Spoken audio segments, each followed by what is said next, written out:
Hey there, health champions. Dr. Christopher here, and today I want to show you something that sounds almost too simple to matter, but it might be one of the most powerful little habits you can add to your day, and that is doing 25 push-ups twice a day, morning and night, no gym, no machines, nothing but you and the floor, and by the time we're done here, you're going to understand exactly why something this small can cause changes all over your body, from your muscles, to your heart, to your blood sugar, to your brain, and honestly, some of what happens in there might surprise you. So stick with me because this is not just another push-up video. This is a look under the hood at what your body is quietly doing every single time you drop down and push back up. Let's start with the muscle itself, because when you push yourself up off the ground, you're putting mechanical tension on muscle fibers, and that tension sends a signal down a pathway in the body, and that pathway kicks off something called muscle protein synthesis, which is just a fancy way of saying your body starts the process of building and repairing muscle tissue. And here's the interesting part. 25 push-ups sits in this sweet spot where it's enough of a challenge to flip that switch, but it's not so brutal that you tear yourself apart and need days to recover. Think about it like this. When a serious bodybuilder trains, they're deliberately breaking their muscles down hard, so hard that they need 48 to 72 hours, 2 or 3 full days, just to repair before they can train that muscle group again. But 25 push-ups is a different animal. It wakes the muscle up without wrecking it, and that little window you open stays active for around 24 to 48 hours. So if you hit it again 12 hours later with your second set, you're basically keeping that muscle-building window propped open all day long, never letting it close. And here's something most people don't realize. Even though a push-up looks like the simplest exercise on earth, just lay down and push, it is secretly one of the most complete moves you can do without any equipment. Your chest, your triceps, and the front of your shoulders are doing the heavy lifting, but your core is firing the entire time to keep your body in a straight line. Your abdominal muscles, both the ones in front and the ones on your sides, your lower back muscles are stabilizing your spine, your glutes and hip flexors are locked in to keep your hips from sagging, your upper back and the muscles around your shoulder blades are working to keep your shoulders stable, and even your thighs and the front of your lower legs are quietly engaged just to keep your whole body rigid, so all told. You're waking up somewhere around 20 different muscles with one move that takes maybe 90 seconds. Now here's where it gets really interesting, because push-ups don't just build muscle, they train your heart too, and there's a well-known study out of Harvard that looked at more than 1,000 active middle-aged firefighters and tracked them for 10 years. And what they found was striking. The men who could knock out more than 40 push-ups had a 96% lower risk of a serious cardiovascular event, things like heart attacks and heart failure, compared to the men who could only manage fewer than 10, and push-up capacity actually predicted heart risk better than the treadmill test did, which really tells you something. Muscular endurance in the upper body turns out to be a window into how healthy your whole cardiovascular system is, and the reason makes sense once you think about it. When your muscles are working, they need more blood, so your heart has to pump harder and send more blood out with every single beat. And if you ask your heart to do that regularly, it adapts, it gets stronger, and it gets more efficient at pushing blood out with each stroke, so every set of push-ups is basically a mini training session for your heart, even though you're thinking about your arms the whole time. There's also something happening with your blood sugar that most people never hear about. Normally, after you eat, your blood sugar rises, and your body releases insulin to help usher that sugar out of your bloodstream and into your cells. Insulin attaches to a receptor on the cell, and that triggers a transporter inside the cell to travel to the surface and let glucose in.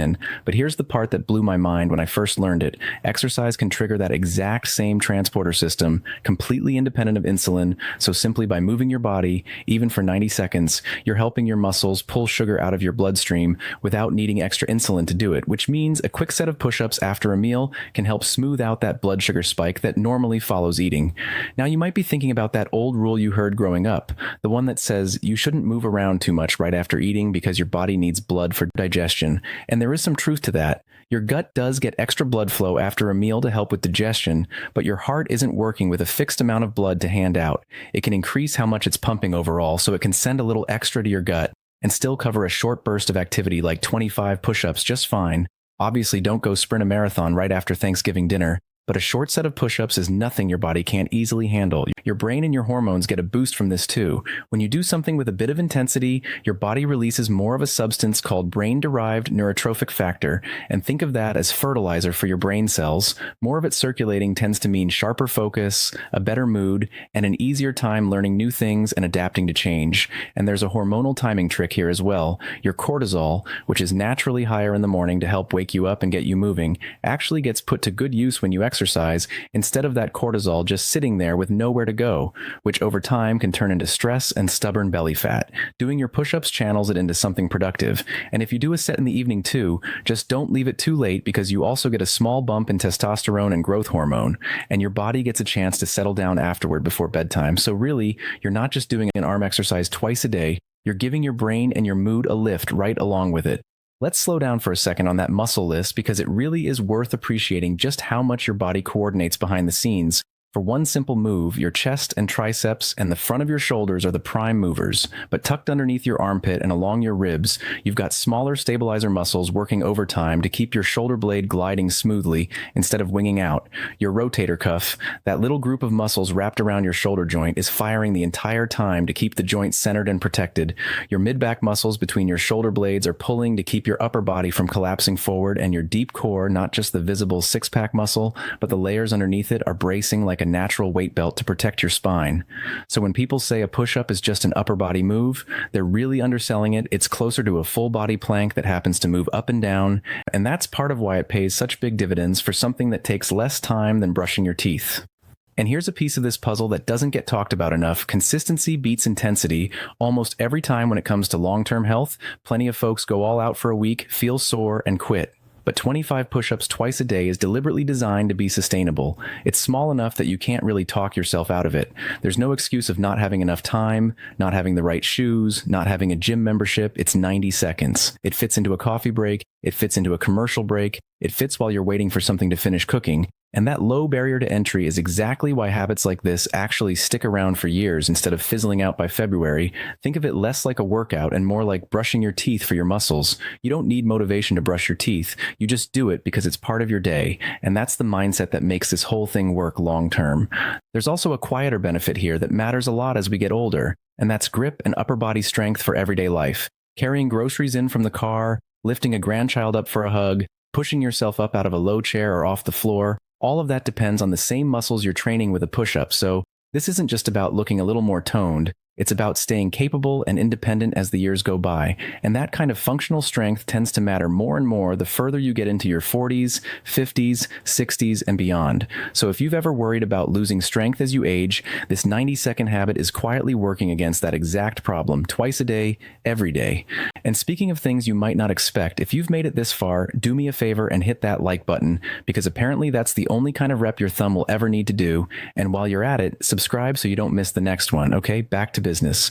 Let's talk about the actual timeline, because this matters if you're going to stick with it. In the first week or two, you're going to notice you feel stronger almost immediately. But here's the truth, that early strength boost has nothing to do with new muscle yet. What's actually happening is your brain and your muscles are getting better at communicating. The signal gets crisper, the timing gets tighter, so you're not building tissue yet. You're just getting more efficient with what you already have.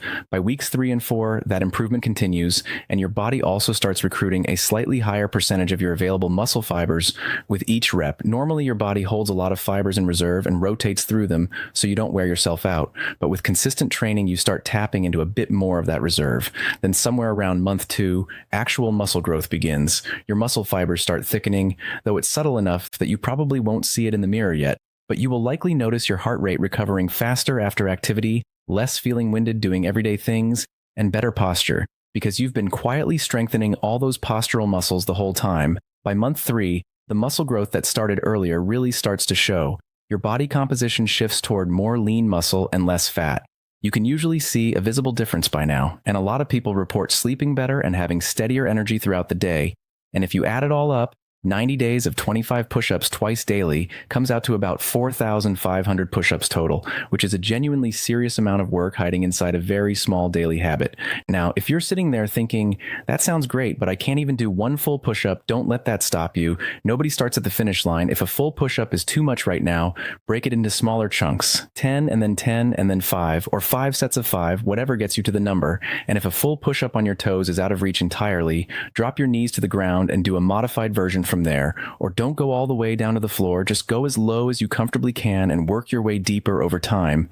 And if even that feels like too much, push against a wall or push against your bed while kneeling. There is a version of this move for absolutely every fitness level. The goal isn't to look impressive on day one. The goal is to show up and get the reps in, and then slowly progress from the wall to the bed to your knees on the floor to a full push-up, adding a few more reps as you get stronger. 5, then 10, then 15, then all the way to 25. And if you want to level this up even further, pair it with squats. Do a set of push-ups and a set of squats back to back, or alternate 5 squats with 5 push-ups. If you want to spread the workout, either way, you're now training your whole body with 2 moves that take barely any time and cost you absolutely nothing. One more thing worth mentioning, breathing matters more than people give it credit for. A lot of folks hold their breath the entire time without realizing it, which spikes blood pressure unnecessarily. So try to breathe in as you lower yourself down and breathe out as you push back up. It sounds small, but it keeps the whole thing smoother and safer, especially if you're just getting back into moving your body after a long break. So here's the real takeaway. This is not about turning into a bodybuilder overnight. It's about understanding that your body is listening every single time you move it. 25 push-ups twice a day for 90 days, and you've built a habit that touches your muscles, your heart, your blood sugar, your brain, and your mood, all from something that costs $0 and takes less time than waiting for your coffee to brew.